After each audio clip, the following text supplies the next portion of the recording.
sejahtera bagi kita semua. Sebelumnya kami ingin mengucapkan terima kasih kepada Bapak Fajar Nugraha, MSc APT, selaku dosen pembimbing dan dosen pengampu mata kuliah praktikum analisis makanan dan kontaminan. Kami dari kelompok 2 yang beranggotakan Alfani Fatika, saya sendiri Nasya Fadiyahaya, Desi Violin, Gaudensius Rizky, dan Hanif Hifni Rusdiana. Pada kesempatan ini akan menyampaikan presentasi terkait hasil analisis kandungan sodium tetraborat pada kerupuk yang telah kami lakukan dengan metode spektrofotometri UV visible. Next. Untuk yang bagian pertama yaitu latar belakang dan tujuan. Kerupuk ini merupakan makanan yang sangat populer di kalangan masyarakat Indonesia. Lalu karena peminatnya banyak, jadi banyak penjual kerupuk itu yang berlomba-lomba untuk menciptakan atau memproduksi produk yang unggul dalam segi warna, bentuk maupun teksturnya. Dan salah satu cara yang mereka gunakan untuk mencapai keunggulan-keunggulan ini yaitu dengan cara menambahkan bahan tambahan pangan berupa boraks. Boraks ini adalah natrium tetraborat yang berbentuk kristal lunak. Jika dilarutkan dalam air, boraks akan terurai menjadi natrium hidroksida dan asam borat.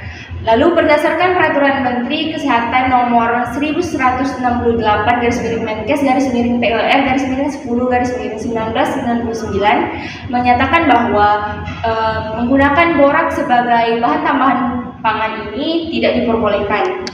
Next.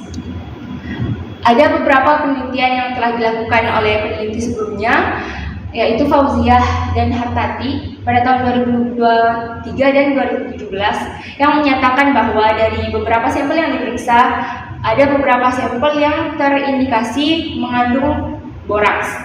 Lalu berdasarkan penelitian ini, kami mengambil keputusan atau menjadi dasar bagi kami untuk meneliti tentang analisis kandungan boraks pada kerupuk yang dijual di warung sekitar. Adapun metode yang akan kami gunakan yaitu kualitatif dengan cara uji nyala dan kuantitatif dengan spektrofotometri UV vis. Next. Tujuan dari penelitian ini yaitu mengidentifikasi ada atau tidaknya kandungan sodium tetraborat yang terdapat dalam sampel kerupuk dan mengetahui jumlah kadar sodium tetraborat yang terdapat dalam sampel kerupuk. Next. Untuk bagian selanjutnya akan dilanjutkan oleh rekan saya. Selanjutnya adalah metodologi. Untuk metode penelitian alat dan bahan yang kami gunakan adalah sebagai berikut.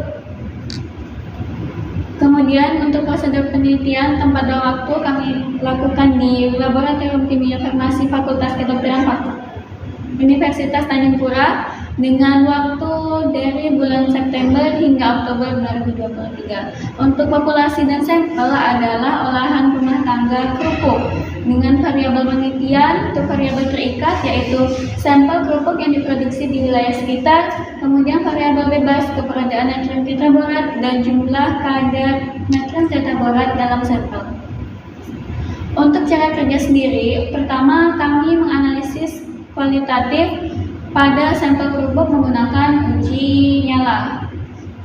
Kemudian memasuki uji kuantitatif, pertama kami menentukan panjang gelombang dan operating time dari baku. Lalu preparasi sampel, kemudian dilanjutkan dengan penetapan kadar boraks pada sampel kerupuk. Kemudian hasil dan pembahasan. Untuk hasil sendiri, hasil dari analisis kualitatif, di sini kami menggunakan uji nyala dengan prinsip memanfaatkan sifat kimia yang menghasilkan unsur penyusunnya jika dipanaskan. Atom logam yang tidak stabil akan kembali ke keadaan semula dengan cara memancarkan energi yang diserap dalam bentuk cahaya. Untuk reaksi yang terjadi dapat dilihat pada layar.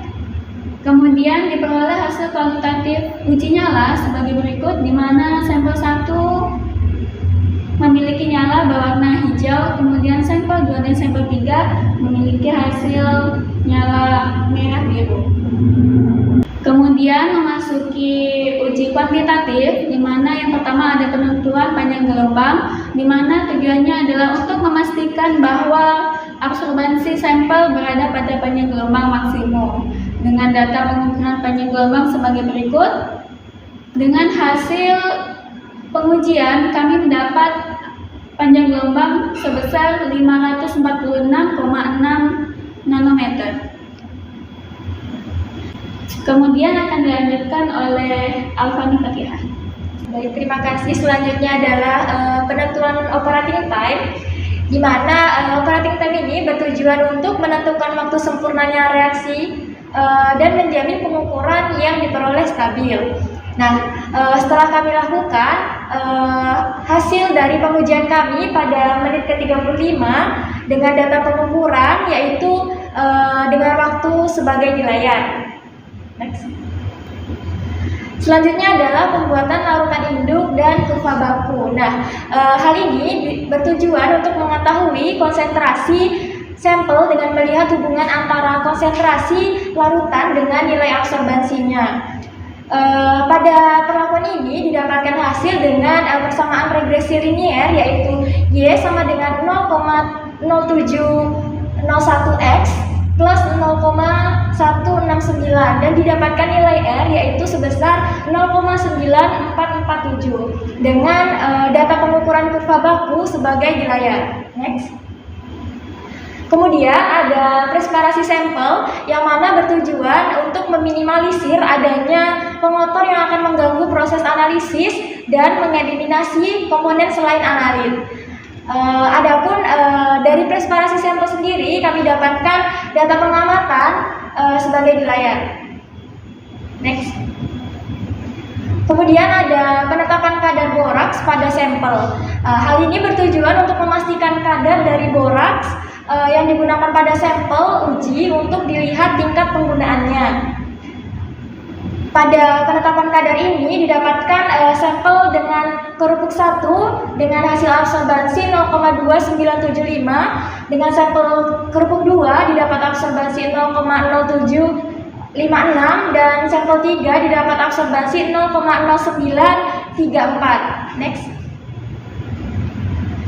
Adapun analisis data yaitu meliputi analisis kualitatif dan kuantitatif, yang mana analisis kualitatif bertujuan untuk melihat perubahan warna yang terjadi pada sampel setelah dibakar. Kemudian pada analisis kuantitatif bertujuan untuk menghitung persen kadar boraks dalam sampel dengan rumus sebagai di layar.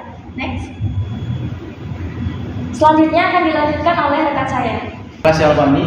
Nah, setelah kita melakukan pengujian terhadap sampel kerupuk dengan metode spektrometri UV-Vis, didapatkan hasil bahwa 1 dari 3 sampel yang kita uji itu mengandung positif boraks. Kemudian setelah kita lakukan pengujian, kita lakukan pengolahan data, didapatkan kadar yang terkandung di dalam sampel tersebut yakni sebesar 3.354,3 mg per kilogram. Nah, setelah kita melakukan penelitian, di sini saran dari kami yaitu adalah dapat dilakukan pengujian kerupuk yang mengandung boraks dari wilayah lainnya. Lalu dilakukan penelitian lanjutan terhadap sampel kerupuk dengan mengidentifikasi bahan tambahan lainnya seperti formalin, rodamin B, ataupun metanil. Berikut adalah referensi yang kami gunakan dalam penelitian ini. Sekian dari kelompok 2, saya tutup. Assalamualaikum warahmatullahi wabarakatuh. Terima kasih.